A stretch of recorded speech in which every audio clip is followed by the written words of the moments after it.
Time to stitch felt stuffed pillows. The first thing you want to do is create your drawing, and you can find tons of great ideas on Google.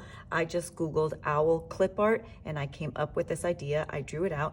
I drew it on this size copy paper because I know that the felt that I have is about that size. So you're definitely going to want to measure and see how big your felt is before you begin your drawing.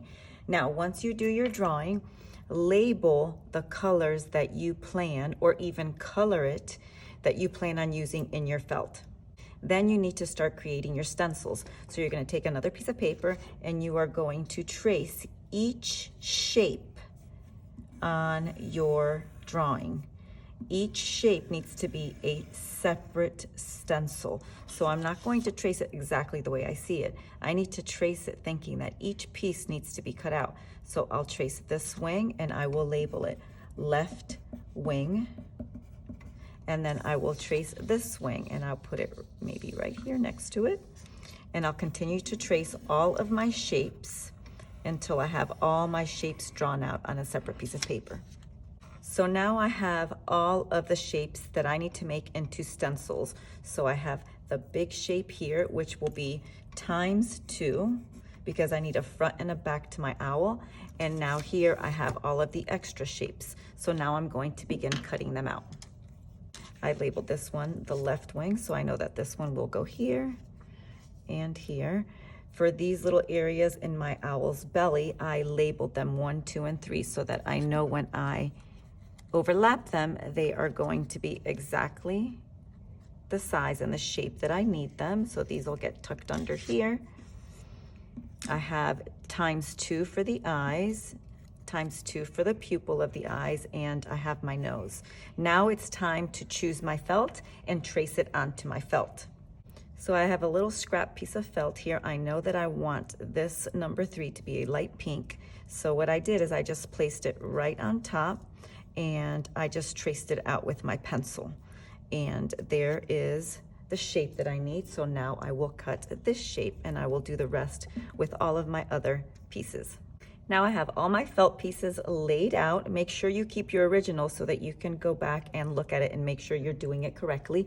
I have 2 of the owl cutout stencil, and that is because I plan on making my pillow in the shape of the owl. However, if I wanted to keep my pillow the shape of the rectangle, I only would need 1, and then I would need another back for this one.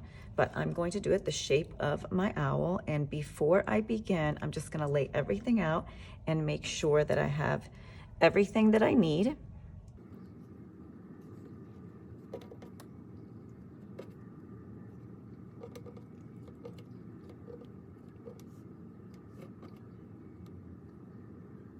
To hold everything in place so that I can begin sewing. Now you can either use pins, or you can staple the pieces together, or you can even do just a little dot of glue. And what I mean by that is this. So the first thing I'm going to do is I will probably do the eyes, and I will do the top layer first. So before doing the pink to the body, I will do the pupil to the eye, and I'm just gonna do a little staple right here to keep it in place, okay? That way when I am sewing, it will not budge. And then when I finish sewing, I could just take those pieces out.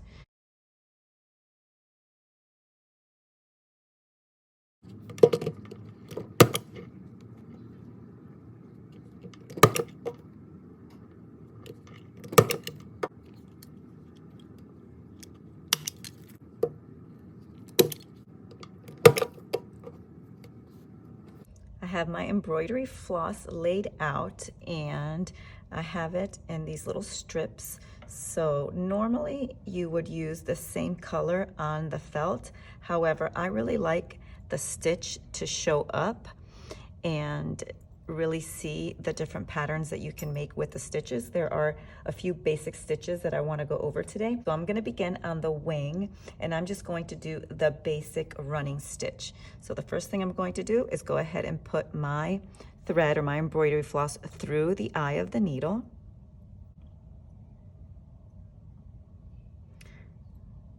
Once I bring it through, I'm only going to pull just a little bit out. so that I have a short end and I have a long end. On my long end, I am going to put a knot.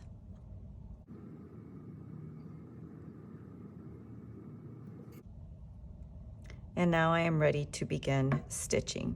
So a basic running stitch is coming in through the back. You always want to come in through the back because you don't want to see the knot. So my knot will always be in the back, and I'm just going to poke it through both. And I'm going to pull, and the knot in the back is going to stop it. See, I can't pull anymore. And I will continue stitching, and I'm going to stitch all the way around.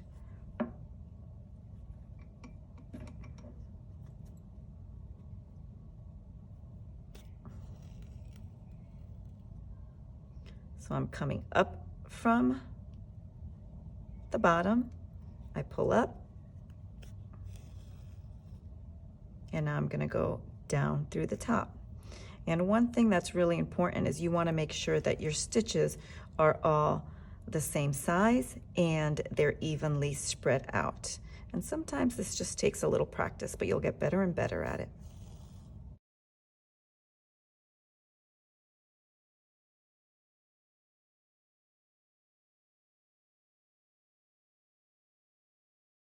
And in the back, I'm going to tie it in a knot here. You always want your knots in the back.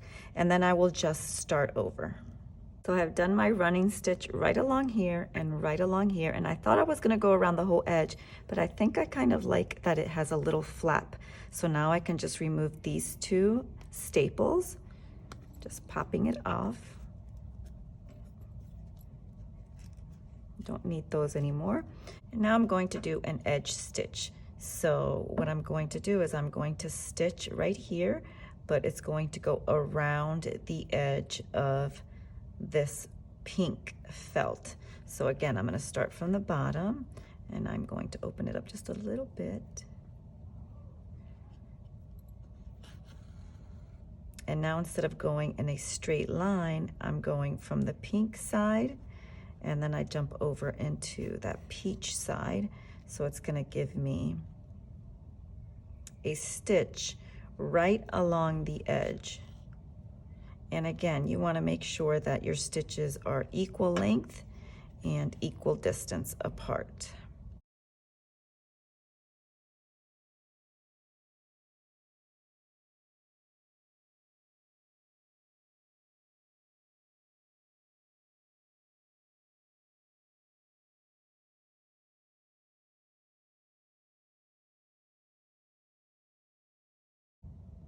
Okay, so I have stitched my wings. I stitched these little flaps together. I realized that I only needed one edge stitch here, and then right along here I just needed 3 little stitches.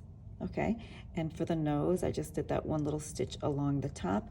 And now for the eye, all I'm going to do is just 1 stitch to hold this little black piece in place before I then stitch the eyes on top. So I'm just going to go in through the bottom and up from the top, and that is it. Just 1 little stitch is all it's going to need to hold that in place, and then I can remove the staple.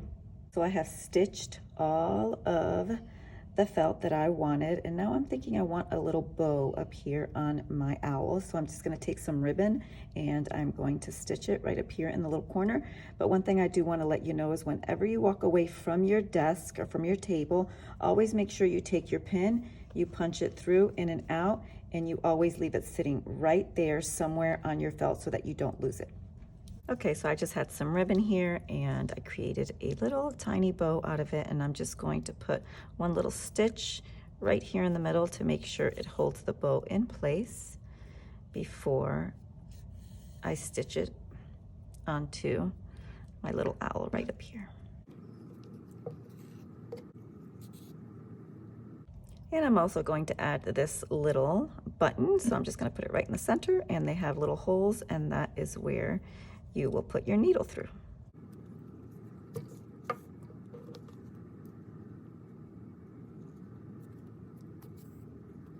Now I thought I was going to want my pillow to be the shape of the owl, but I kind of want to make my pillow a little bit bigger, so I have these 2 pieces, and I am going to sew my owl onto this piece, and then I will sew it onto this piece and stuff it.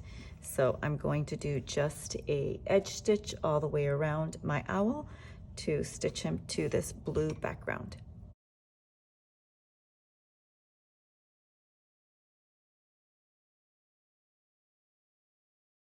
My owl is now stitched to the front of my pillow. I'm going to remove any staples that I still have on my owl. I'm going to set this aside, and now what I'm going to do is I am going to sew the back side inside out. So imagine this is going to be the inside of the pillow, and I am going to stitch all along the edge and leave one opening so that I can then bring it inside out again and begin to stuff it. You can do any stitch you like here. This stitch you're going to want to make sure you do really, really close so that none of the stuffing comes out through the little holes in your stitching. So make your stitches nice and close together. So this is where I'm going to do what's called the back stitch. So I'm going to go through to the bottom, and then when I come back up, I'm going to go back a little bit into this stitch.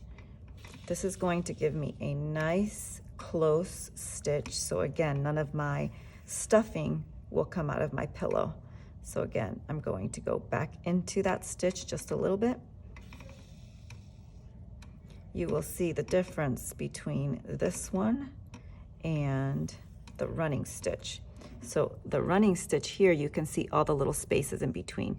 Here you can see I have no spaces right here because I go back into the last stitch that I just did. Just want to show you again the difference between the running stitch. You can see how there's little gaps in between each stitch, and the back stitch where you can see there are no gaps in between the stitches.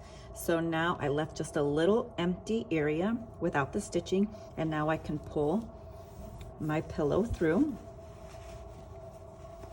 and begin to stuff it.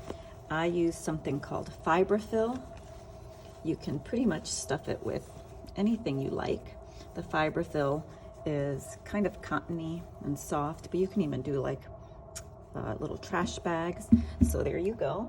I like to take my fiberfill and go ahead and push it through, and I like to use sometimes a ruler to make sure I'm getting it all the way up into these little top corners. Now you can make your pillow as fluffy or as full as you like. I am now going to take the bottom of this, and I am going to finish stitching right along the edge, and your pillow will be done.